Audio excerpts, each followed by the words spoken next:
예수님께서 하나님의 나라를 비유로 들어서 마태복음 13장에 여러 비유를 들으셨습니다. 거기에 보면 하나님의 나라는 마치 밭에 감춘 보화와 같다는 말씀이 있어요. 그런가 하면 하나님의 나라는 값진 진주 하나를 찾아다니는 진주 장사와 같다는 말이 있습니다. 그런가 하면 하나님의 나라는 땅에 심겨진 작은 겨자씨와 같다는 말이 있어요. 하나님의 나라에 관한 이러한 비유들이 우리에게 들려주는 의미가 무엇입니까? 그것은 하나님의 나라는 화려하거나 세련되거나 웅장한 그 무엇으로부터 시작되는 것이 아니라 어찌 보면 마치 사람들에게 감추어져 있고 세상에게는 가리워진 바 되어 있는 것처럼 보이는 지극히 은밀한 곳에서 지극히 작은 사람들의 지극히 작은 섬김을 통해서 그 하나님의 나라가 이루어진다고 하는 것, 시작된다고 하는 것입니다. 예수님의 공생의 사역을 우리가 조용히 보면 예수님의 대부분의 사역은 예루살렘과 같은 화려한 도시에서 이루어진 것이 아닙니다. 조용히 보면 갈릴리 이방 변방의 땅이라든가 아니면 가난하고 소외된 그런 땅에서 예수님의 주된 사역이 이루어졌다는 것을 우리는 알게 되는 것이죠. 많은 이들이 주목하지 않았지만 어찌 보면 많은 사람들의 발길이 자주 찾는 곳은 아니었지만 주님은 그 작은 변방이지만 어찌 보면 사람들에게 가려져 있는 그 작아 보이는 그 사람들의 심령 안에 하나님의 나라의 복음의 씨앗을 심고 가꾸신 것입니다.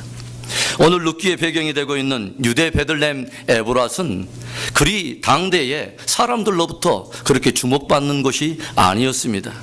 그러나 오늘 우리는 바로 그곳에서 서로를 돌아보는 그 사랑과 긍휼의 사람들 가운데 하나님의 나라가 조용히 새록새록 의미 돋고 꽃을 피우는 것을 우리는 보게 됩니다. 우리가 이미 그 내용을 성경을 통해서 잘 알다시피 시어머니인 이 나오미는 며느리 룻을 긍휼히 여기고 그녀를 품어줄 뿐만 아니라 진실로 그녀가 안식을 누리고 진실로 참된 축복된 삶을 살기를 간절히 원하고 있습니다. 그런가 하면 며느리 룻은 시어머니의 모든 삶 빼앗기고 상하고 남편을 잃어버리고 아들을 잃어버림으로 인해서 그 마음에 상심하고 낙심했을 바로 그녀의 삶이 이제는 더 이상 마라의 쓰디쓴 삶이 아니라 정말 그 이름대로 나오미의 삶, 기쁨의 삶으로 회복되기를 간절히 원하고 있는 것이죠. 그런가 하면 보아스는 가난하지만 이 아름답게 살아가는 이 두 여인의 모습을 바라보면서 진실로 그들이 모든 것들이 다 회복되기를 원하고 저들이 회복될 수 있다면 나는 그들의 이웃으로서 또 하나님을 섬기는 사람으로서 진정으로 그들의 회복을 위해서 모든 것을 아낌없이 헌신할 준비가 되어 있는 그런 아름다운 모습을 우리에게 보여주는 것입니다.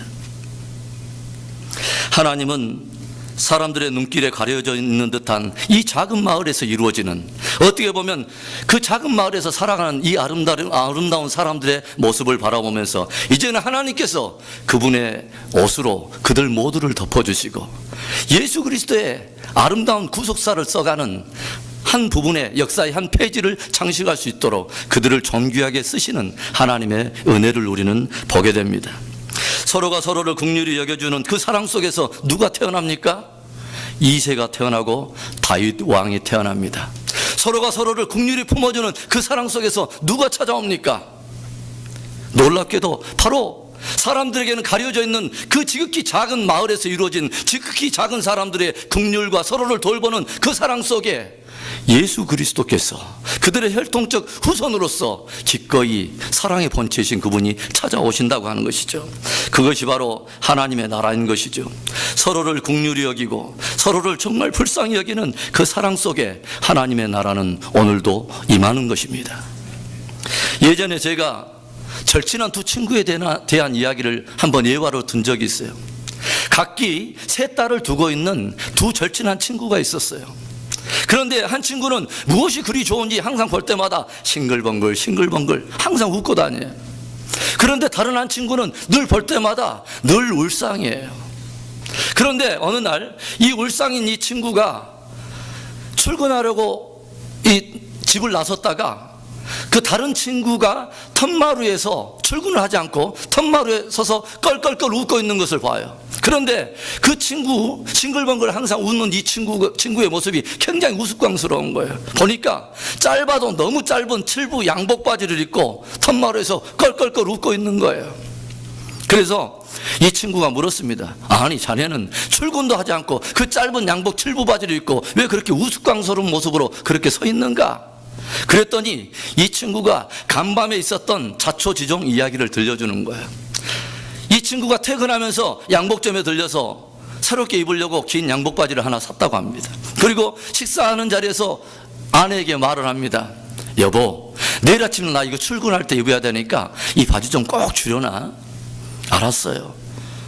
그런데 이 아내가 설거지를 하다가 잠깐 피곤해서 졸음이 왔는데 그냥 깊은 잠에 들어버렸어요. 그러니까 이 모습을 바라보던 큰 딸이 조용히 있다가 이 아빠의 바지를 자기 방으로 몰래 가지고 와서 자기의 눈 어림짐작으로 딱 아빠의 치수에 맞게끔 줄였습니다. 그런데 그런 줄도 모르고 할머니가 자기 아들의 바지를 조용히 가지고 와서 아무래도 다른 사람들은 내 아들의 치수를 몰라, 내가 적절히 줄여줘야지 하고 딱 줄이더라는 것이죠. 그리고 또 그 방에 갖다 놨어요. 그러니까 갑자기 새벽에 둘째 딸이 새벽 공부하면서 갑자기 어제 저녁에 아빠가 엄마에게 부탁했던 말을 기억하면서, 그런데 엄마는 그때 잠이 들었거든요. 그래서 내가 줄여놔야지 하고 자기 방으로 가져다가 또 이렇게 줄인 거예요. 그리고 아침에 이제 막 식사를 준비하던 아내가 어제 저녁에 식사하면서 자기에게 했던 남편의 말이 갑자기 생각이 나서 어떻게 보면 생각할 겨를도 없이 급하게 줄인 거예요. 그러다 보니까 그 바지가 짧아도 너무 빠진 칠부 양복 바지가 돼버린 거예요. 그런데 그 친구는 아내와 또 사랑하는 딸들과 자기를 아끼는 그 어머니가 서로 자기를 생각해 주면서 줄인 그 바지를 입고서 왠지 모를 행복감에 껄껄껄 웃고 있는 것이었습니다. 그랬더니 이 울상을 하던 친구가 그래, 나도 오늘 한번 해봐야지 하고 퇴근길에 바지 하나를 산 거예요. 그리고 바지 하나를 사서 똑같이 그 분위기를 연출하면서 저녁 식사하는 자리에서 아내에게 말합니다. 여보, 내일 나 출근할 때까지 이 바지 꼭 좀 줄여놔야 돼. 알았어요. 그리고 나서 밤새 이제 잠을 자고 나서 아침에 일어나 보니까 아주 놀랍게도 그 바지는 그대로 있는 거예요. 그래서 가족들을 다 모아다가 아니 이게 어떻게 된 일이라고 다 다그쳤어요. 그러니까 아내가 큰딸을 부르는데 야, 이 기집애야, 너는 아빠 바지를 내가 줄여놓고 자라고 했어 안 했어? 그러니까 이 책망을 듣던 큰딸이 둘째 딸을 불러요. 야, 이리 와봐. 너 내가 어제 저녁에 아빠 바지 줄여놓고 자라고 그랬지? 너는 뭘 한 거야 도대체?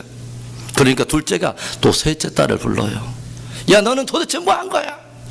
그랬더니 막내가 힘이 없는 줄 알았더니 이 힘없는 막내가 누나를 부라리면서 할머니를 불러요. 할머니는 도대체 뭐 한 거야? 어제 저녁에 내가 그렇게 아빠 바지 좀 줄여놓고 자라고 그랬는데 뭐 한 거야? 이 아름다운 광경을 바라보던 이 친구는 바지를 방바닥에다 팽개치고 그대로 문을 박차고 밖으로 나가버렸어요. 하나님의 나라는 은밀한 곳에서 은밀한 사람들의 은밀한 섬김을 통해서 하나님의 나라는 시작되는 거예요. 히브리어에 보면 헤세드라고 하는 독특한 단어가 있어요.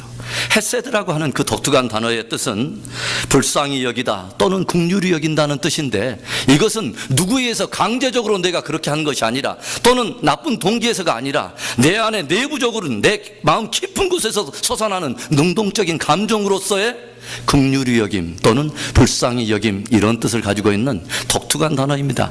헤세드. 오늘 룻기 3장에서 우리는 추운 겨울에 마치 화롯불에서 피어나오는 그 모닥불처럼, 그 따뜻한 그 연기처럼 서로가 서로를 향해서 베푸는 따뜻한 긍휼과 자비의 헤세드를 보게 돼요. 유대의 작은 시골 마을 베들레헴 에브라서는 서로를 불쌍히 여기면서 정말 그 사람의 그 참된 축복과 안식을 위한 간절한 갈망을 가지고 있는 진실한 헤세드의 사람들이 있었습니다. 우리가 오늘 본문에서 보게 되는 첫 번째 헤세드는 시어머니 나오미가 그 며느리 룻을 향해서 가지고 있는 깊은 헤세드입니다. 우리 1절 말씀을 우리 한번 읽어보도록 하겠습니다. 룻의 시모 나오미가 그에게 이르되 내 딸아 내가 너를 위하여 안식할 곳을 구하며 너로 복되게 하여야 하지 않겠느냐. 딸아 내가 너로 참된 안식할 곳을 구하여 너로 참으로 복되게 하여야 하지 않겠느냐. 얼마나 따뜻한 며느리 사랑입니까? 딸아 너도 이제는 나만 쫓아다니고 이방 땅에서 낯선 이곳까지 찾아왔는데 이곳에서 더 이상 이삭을 주어서 생계를 꾸려내느라고 그렇게 거친 삶만 살지 말고 이제는 너도 가정을 이루고 이제는 안식을 누리는 그런 행복한 삶을 살아야 되지 않겠니? 너도 참으로 축복된 삶을 살아야 하지 않겠니? 룻을 얼마나 아끼고 사랑하는 이 시어머니 나오미의 깊은 사랑이 묻어있는 고백이죠. 어떻게 보면 저와 여러분들이 서로에게 정말 이런 축복을 해줬으면 참 좋겠어요. 집사님 참된 그리스도 예수 안에서 깊은 안식을 누리고 그리스도 예수 안에서 하늘 위에서 하나님께서 그리스도 예수 안에 있는 자들에게 예비하신 모든 하늘의 분복을 누리면서 살기를 원합니다. 서로를 축복해 줘야 되지 않을까요?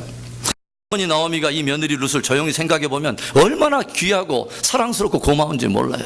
조용히 보면 남편 잃고 두 아들 다 잃고 나서 이제 홀로 된, 어떻게 보면 자기를 따라오면 더 이상 어떤 소망의 기대치가 없는 자기를 봉양하겠다고 자기의 본토 친척 아비집을 떠나오면서 이 며느리가 뭐라고 합니까? 어머니가 가시는 곳에는 나도 함께 가고 어머니가 유숙하는 곳에는 나도 함께 유숙할 거예요. 어머니의 백성은 나의 백성이 되고 어머니의 하나님은 나의 하나님이 될 거예요. 내가 혹여라도 어머니 곁을 내가 떠나게 된다면 여호와 하나님께서 내게 벌 주시기를 원합니다. 그것뿐만이 아니에요.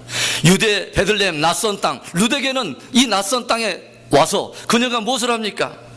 시어머니와 자기의 생계 문제를 해결해 보겠다고 두 팔을 걷어붙이고 이 아리따운 이 젊은이 며느리가 밭에서 떨어지는 이삭이라도 죽겠다고 그 거친 남자들 사이에서 하루 종일 땀을 흘리면서 수고하는 이 며느리를 생각할 때 얼마나 사랑스럽고 고맙겠어요. 그래서 나오미가 조용히 생각해 보니까 그 며느리가 너무 사랑스럽고 고마울 뿐만 아니라 또 한편에 보면은 너무도 그 삶이 불쌍하고 또 안타까운 거예요. 그래서 그 며느리를 위해서 나오미도 아낌없이 모든 것을 다 해주고 싶은 거죠. 세상적으로 가장 힘든 관계가 무슨 관계라고 그래요? 고부관계라고 말하지 않습니까? 그런데 이 나오미와 룻 사이에는 전혀 그런 것을 찾아볼 수가 없어요. 그런 어려움을 찾아볼 수가 없어요. 친딸처럼 친어머니처럼 얼마나 가까운 모습을 우리에게 보여줍니까?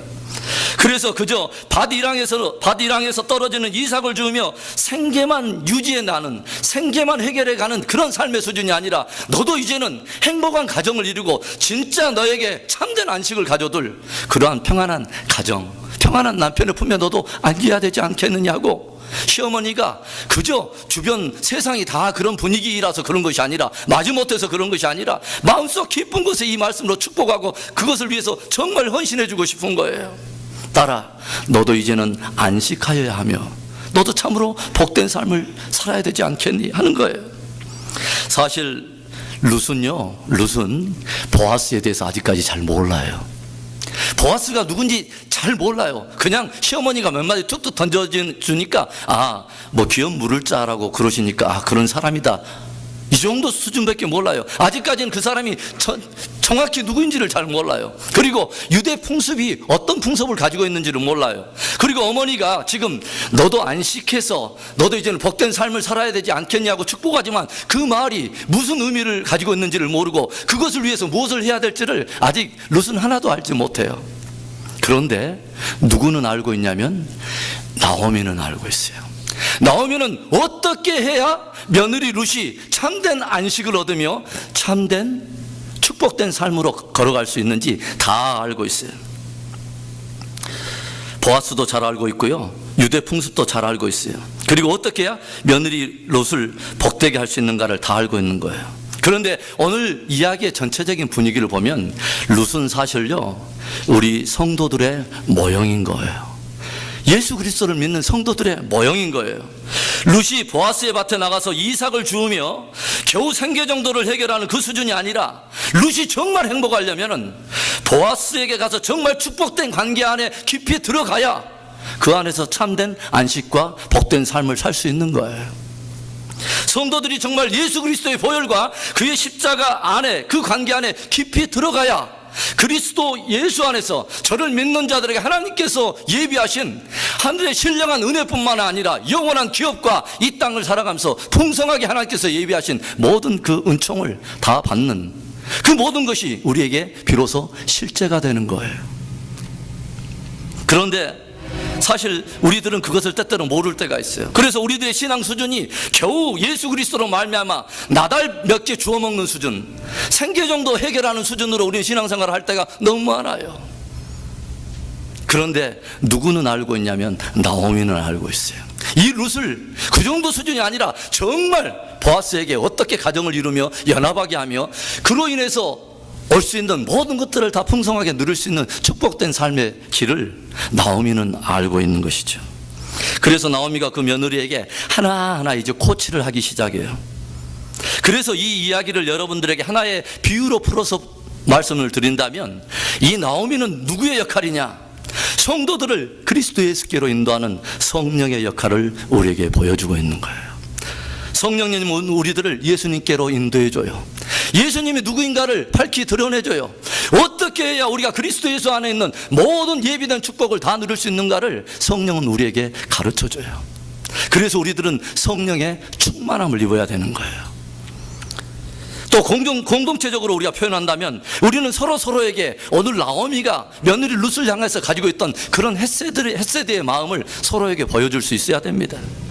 서로가 진실로 영적으로 잘 되기를, 진실로 그 사람이 육체적인 모든 공고함에서 또 해방되기를, 그것뿐만 아니라 그 사람이 진실로 예수 그리스도께 접붙임 받아서 진실로 예수 그리스도가 누구인가를 알아서 진실로 그분이 누구인가를 알 때 하나님께서 그를 통해서 주시기로 예비한 것들을 다 아는 것처럼 그리스도 예수 안에 예비된 참된 복을 누릴 수 있도록 서로를 위해서 깊은 헷세대의 마음이 있어야 한다고 하는 것입니다. 어머니가 마치 자기 자녀의 안녕을 걱정하고 정말 그 염려하듯이 주의 성도들이 서로를 잘 인도하고 서로 영적인 건강과 안녕을 생각하고 서로 권면해 줄 수 있는 이런 깊은 관계까지 우리는 나아가야 하는 것입니다. 로마서 15장 30절에 바울은 고린도 성도들에게 이런 말을 들려줍니다. 이런 권면으로 초청을 해요. 그들에게 뭐라고 말하냐면, 형제들아, 내가 우리 주 예수 그리스도로 말미암고 성령의 사랑으로 말미암아 너희를 권하노니 기도에 나와 힘을 같이 하자. 이런 권면을 합니다. 무슨 말입니까? 성령의 사랑을 가지고 성령이 그리스도 예수의 사랑을 우리 안에 드러내실 때 그 동일한 그리스도의 사랑을 가지고 형제가, 그리고 또한 자매가 더욱 예수 그리스도 안에서 복되고 깊은 안식을 누리며 정말 깊은 영광 안에 들어갈 수 있도록 서로를 이끌어주고 서로를 위해서 깊은 기도하고 서로를 그렇게 인도해주는 그런 사람이 되자는 것입니다. 나오미가 룻에게, 보아스에게 이제 나아가는 길을 하나하나 이제 고치하기 시작해요. 무엇을 말합니까? 야, 며느리, 딸아, 너는 먼저 몸을 정결케 씻어라. 정결케 씻어라. 이제는 결혼식으로 해서 신부 단장을 하나하나 시키는 것이죠. 나오미가. 성령은 어떤 역할을 한다고요? 우리를 예수 그리스도께 온전히 접붙임을 하도록, 우리가 신부로 단장할 수 있도록 모든 것들을 우리 안에서 시작을 하셔요. 그런가 하면 이제 나중에는 뭐예요? 너는 몸에다 기름을 발라라. 기름은 무엇을 뜻하죠? 바로 성령을 의미하죠. 성령의 충만함을 입어라. 성령의 충만함을 입으렴. 그리고 또 무엇을 말합니까? 너는 정결한 옷을 입어라. 세마포 옷을 준비하고 신부가 신랑 앞에 정결하게 단장해야 될 바로 이 세마포 옷을 입어라. 요한계시록 19장 8절에는 뭐라고 말해요? 세마포는 곧 성도들의 옳은 행실이니라. 그래서 몸을 정결하게 하고 기름을 바르고 그리고 정결한 옷을 예비함으로 해서 그 결혼을 준비하고 신랑 앞에 나가는 모든 길들을 나오미가 하나하나 다 고치를 해줘요. 그런데 성경은 참 놀라운 책이에요. 우리가 룻기가 기록된 바로 한참 후에 기록된 에스겔서에 보면 동일한 하나님께 나아가는 성도들이 하나님께 나아갈 때 자기를 단장하는 은혜 받는 길을 똑같은 방식으로 설명을 하고 있습니다. 우리 에스겔서 16장 8절부터 10절의 말씀입니다. 제가 천천히 읽어보겠습니다. 내가 내 곁으로 지나며 보니 내 때가 사랑스러운 때라. 내 옷으로 너를 덮어 벌거벗은 것을 가리우고 내게 맹세하고 언약하여 너로 내게 속하게 하였었느니라. 나 주 여호와의 말이니라. 내가 물로 너를 씻겨서 내 피를 없이 하며 내게 기름을 바르고 수놓은 옷을 입히고 물돼지 가죽신을 신기고 가는 배로 띄우고 명주로 덧입히고. 똑같은 방식이죠. 똑같은 방식이죠. 물로 씻겨내고 기름을 바르고 옷을 단장하는 것입니다. 어떻게 보면 시대를 달리 사는 누군가에 의해서 기록된 이 두 권의 책에 똑같은 하나님께 나아가는 은혜의 방식이 우리에게 똑같이 보이는 것입니다.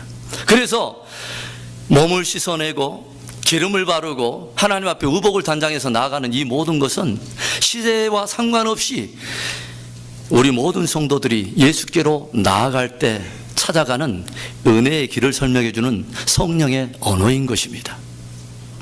그래서 우리가 예수 그리스도의 참된 연합 안에 들어가려면 그분의 거룩함과 같이 우리는 우리의 몸을 씻어내는 작업이 있어야 되는데, 이것이 무엇이죠? 바로 회개라고 하는 것이죠. 사람이 회개하지 않으면요, 하나님 앞에 설 때에 자기의 비참함을 알지를 못해요. 회개해야 되는 것입니다. 그런가 하면 두 번째로 무엇을 말하냐면 기름을 바르래요. 그런데 제가 두 번째 선교지 사역을 했던 아프리카에 가보면 남자와 여자가 외모상으로 보면 전혀 구분이 안 돼요. 보면 다 머리는 짧지요. 안으로 막 다 똘똘똘 이렇게 말려서 안으로 파고드니까 겉으로 봐서는 남자인지 여자인지 전혀 구분이 안 돼요. 그러니까 아프리카의 모든 여자들이 나는 여자야 라고 하는 것을 과감하게 모든 사람한테 고백하기 위해서는 단지 방법 하나예요. 뭐냐면 몸에 타이트한 옷을 입어서 자기의 모든 굴곡진 부분을 다 노출시키는 거예요. 그리고 무엇을 하냐면 자기가 여자라는 걸 드러내서 몸에다 기름을 바릅니다. 그런데 이 기름을 바르는 아주 주된 역할이 뭐냐면, 기름을 발라놓으면 회충이나 날파리들이 이렇게 앉지를 않아요. 그래서 기름을 바르라고 하는 것은 성령의 충만함을 우리가 입어야 되는데, 성령의 충만함을 우리가 입지 않으면 우리의 늘 생각 안에, 우리의 모든 삶에는 날파리나 회충과 같이 우리의 모든 생각을 보아스에게 집중하지 못하게 만드는 전혀 엉뚱한 것들이 우리 안에 역사할 때가 너무 많아요. 그래서 우리는 영적으로 기름을 발라야 되는 거예요. 그리고 마지막 뭐예요? 정결한 옷으로 우리가 단장을 해야 되는 것이죠. 그래서 이렇게 아름다운 모습으로 단장해서 신랑에게 나가도록 나오미가 하나하나 인도를 하는 것입니다. 룻은 잘 몰랐지만 시어머니는 잘 알고 있었기 때문에 보아스를 만나서 정말 이 룻이 참된 안식을 얻을 뿐만 아니라 축복된 삶을 살도록 그녀를 하나하나 섬세하게 코치하고 안내해가는 것입니다. 내가 너로 안식하게 하며 너로 참으로 복되게 하여야 하지 않겠느냐.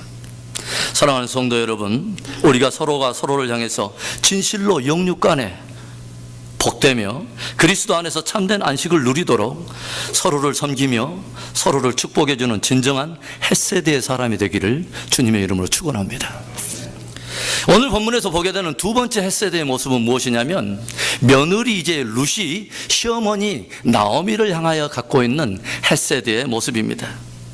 자기를 복되게 하려고, 그리고 자기에게 참된 안식을 주려고 보아스에게 어떻게든 연결해서 행복한 삶을 가져다 주기 위해서 아낌없이 헌신해가는 이 나오미의 충고와 나오미의 말 앞에 며느리 룻이 어떻게 반응을 합니까? 5절 말씀을 읽어봅니다. 룻이 시모에게 이르되 어머니의 말씀대로 내가 다 행하리이다 하니라. 어머니의 말씀대로 내가 다 행하리이다. 참으로 착한 며느리죠. 우리가 룻기 전체적인 내용을 보면요, 룻기 전체를 내용을 보면은 시어머니 룻에게 항상 이 룻의 마음은, 시어머니 나오미에게 항상 이 룻의 마음이 가 있다는 걸 알 수도 있어요. 모압 땅을 떠날 때 그녀의 선택의 모든 그 기준, 그리고 이제는 새로운 낯선 땅을 찾아가야 되는 여러 불투명한 미래를 향해서도 모든 것을 감수해야 해야 함에도 불구하고 그것을 결단해서 갈 수 있는 모든 기본적인 이 룻의 깊은 마음에는 오직 누구를 향한 배려가 있냐면 시어머니 나오미를 향한 배려가 있습니다.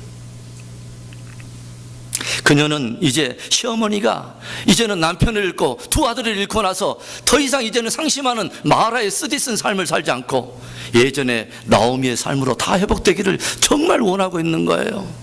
시어머니가 정말 행복하고 안식한 그런 삶을 살기를 간절히 원하는 거예요. 그래서 이제 룻이 어머니께 순종해서 어디로 나아갑니까? 타작마당으로 나아갑니다.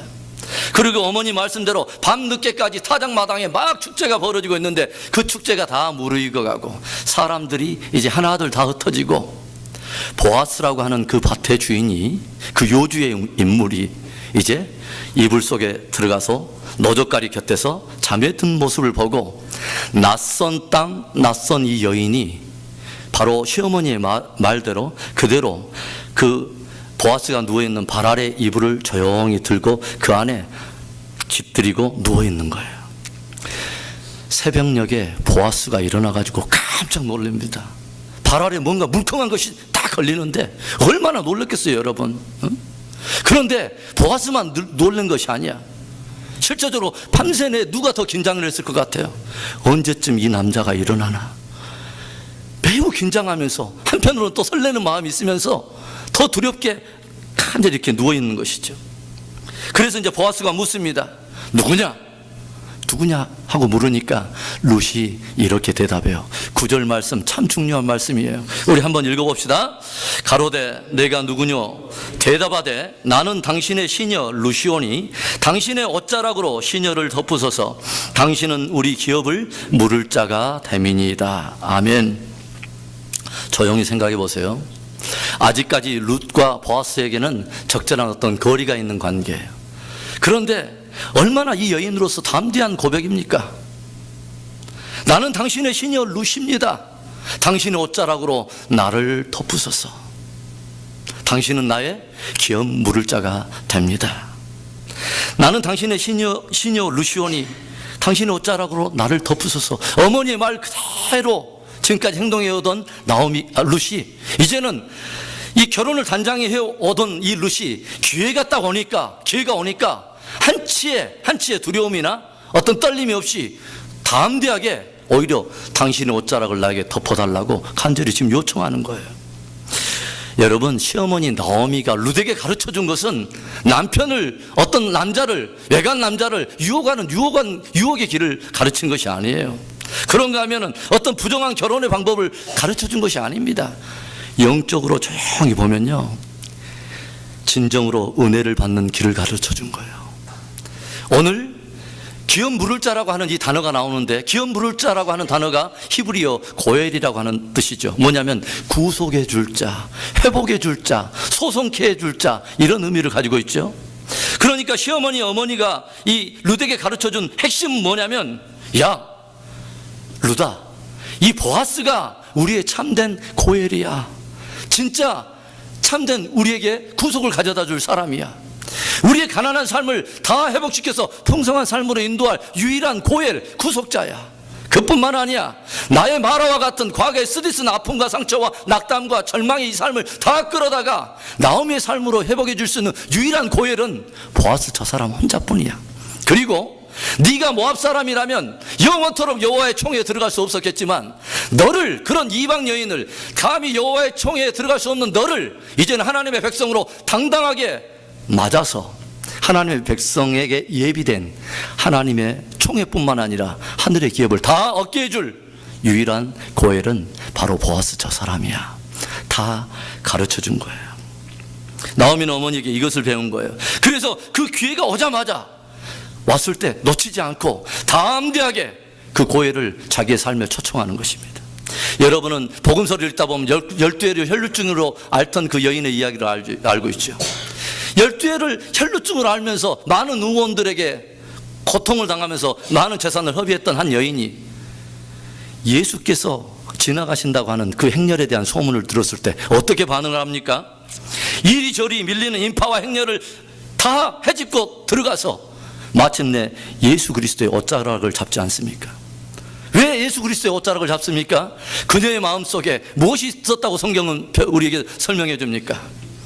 그 옷자락만 만져도 내가 나음을 입을까 하는 믿음이 있었다고 분명히 말합니다.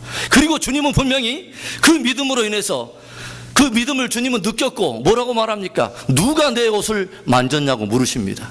그 수많은 사람들이 인파가 다 서로 부딪히고 밀리는 가운데서 수많은 사람이 다 예수님과 접촉을 했을 텐데 왜 예수님이 갑자기 유독 그 여인이 그 옷자락을 만졌을 때만 그 말을 물으십니까? 누가 내 옷자락을 만졌느냐?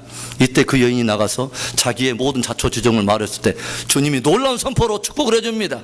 여인아, 내 믿음이 너를 낫게 하였도다. 내 믿음대로 될지어다. 여러분, 예수 그리스도가 진실로 저와 여러분의 모든 것을 다 회복해낼 저와 여러분의 고엘, 구속자임을 여러분 믿으십니까? 주님의 은혜의 기회가 왔을 때 여러분 담대하게 그분의 은혜를 붙드시기 바랍니다.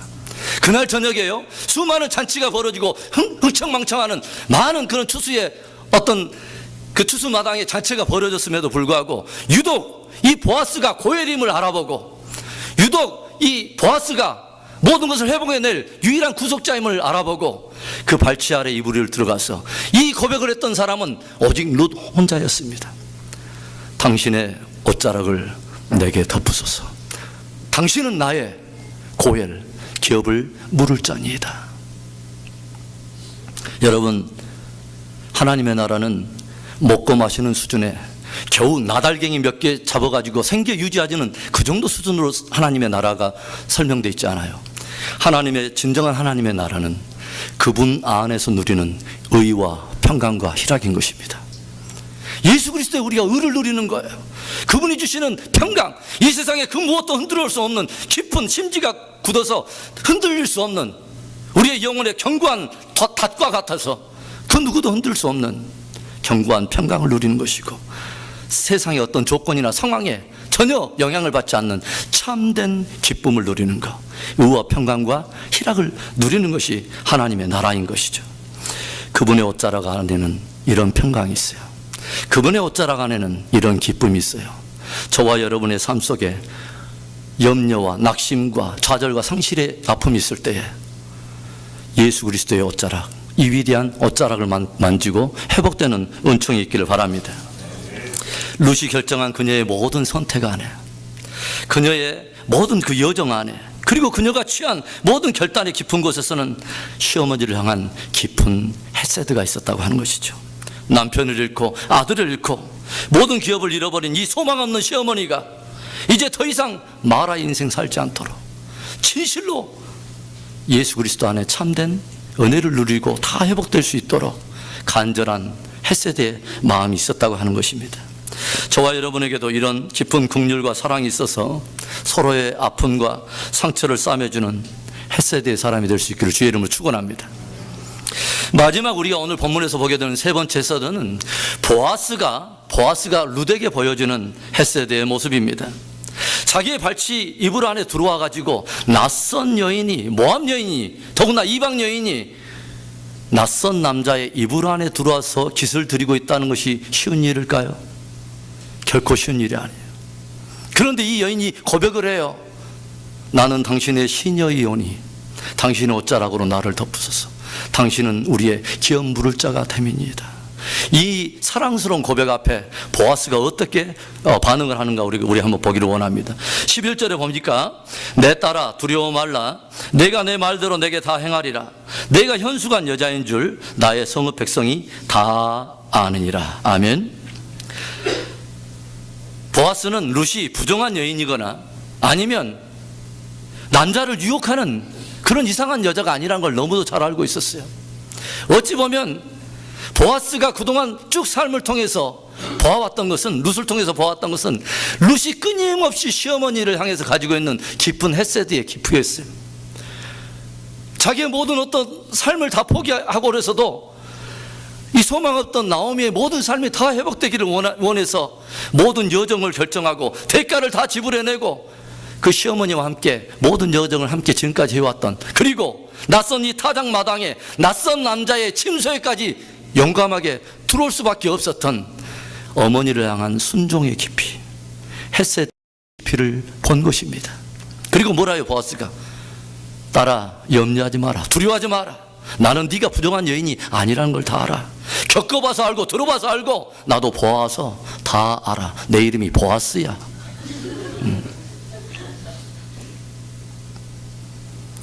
그런데 이 일은 그렇게 은밀하게 너와 나만이 이렇게 처리해서 할 것이 아니라는 거예요.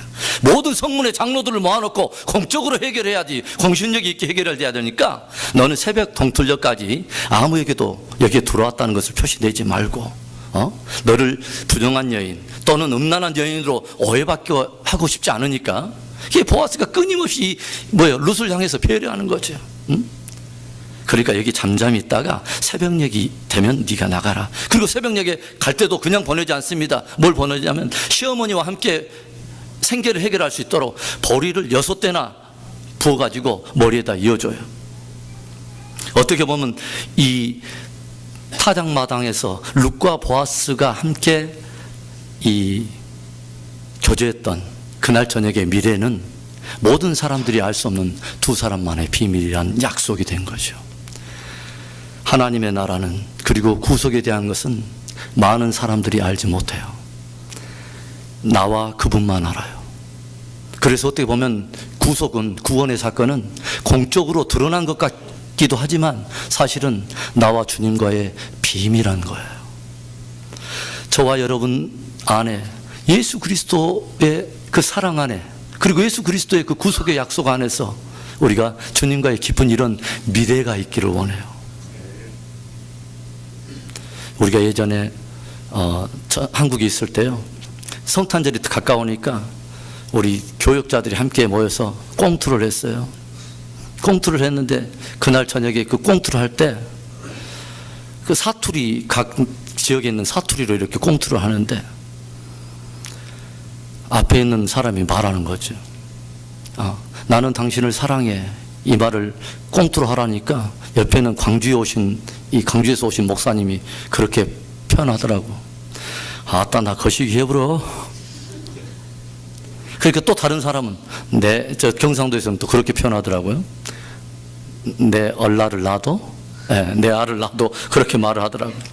미래의 말이죠, 미래. 주님과의 나의 그 친밀한 그 교제의 깊이 말이에요.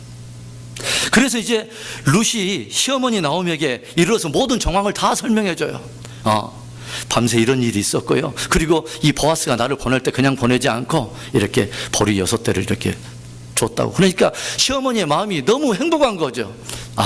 이 일이 잘 되고 있구나 하면서 이 시어머니가 이 모든 일의 정황이 다 되어가는 것을 보면서 마지막 놀라운 말 하나를 들려주는 게 룻기 3장 마지막 절인데, 이 말씀은 꼭 우리가 함께 읽고 싶습니다. 자, 함께 읽습니다. 18절의 말씀 시작. 이에 시모가 가로되 내 딸아, 이 사건이 어떻게 되는 것을 알기까지 가만히 앉아 있으라. 그 사람이 오늘날 이 일을 성취하기 전에는 쉬지 아니하리라. 굉장한 말씀입니다. 굉장한 말씀이에요. 그 사람이 오늘날 이 일을 성취하기 전에는 결코 쉬지 아니하리라. 이 구속이 이루어질 때까지는 그 사람은 절대로 쉬지 아니할 거야. 인생 오랜 동안 여정을 겪어오면서 낯선 땅 기근 만나가지고 유대 베들레헴 떠나서 낯선 땅 모압 땅에서 남편 잃고 두 아들 잃고 거기에서 정말 쓰디쓴 마라의 삶을 경험했던, 인생의 여러 희비를 경험했던 이제는 노년에 접어든 이 시어머니의 눈에 간파되었던 것은 뭐냐? 보아스에게서 무엇을 발견하냐면 보아스 안에서 룻을 향해서 가지고 있는 헷세드의 깊은 것을 보기 시작해요. 보아스는 룻을 얼마나 연민하고 있고 얼마나 구속을 향한 열정을 가지고 있는가 하면서 그것을 본 거예요. 무엇을 말해요? 그 사람이 오늘날 이 일을 성취하기 전에는 결코 쉬지 아니하리라. 왜 제가 이 말을 계속 강조하는지 아십니까? 룻기 전체를 봐서 룻기 안에 예수 그리스도의 모형은 누구라고 그랬죠? 바로 보아스인 것입니다. 무엇을 우리에게 들려주는 거예요? 복음인 것이에요. 주님은 저와 여러분을 향한 그분의 구속의 역사를 결코 쉬는 법이 없어요. 하나님의 나라는 쉬지 않아요.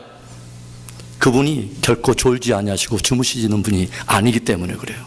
저와 여러분을 향한 그분의 열심과 사랑의 그 질투와 같은 그러한 사랑의 불은 결코 사그라드는 법이 없어요.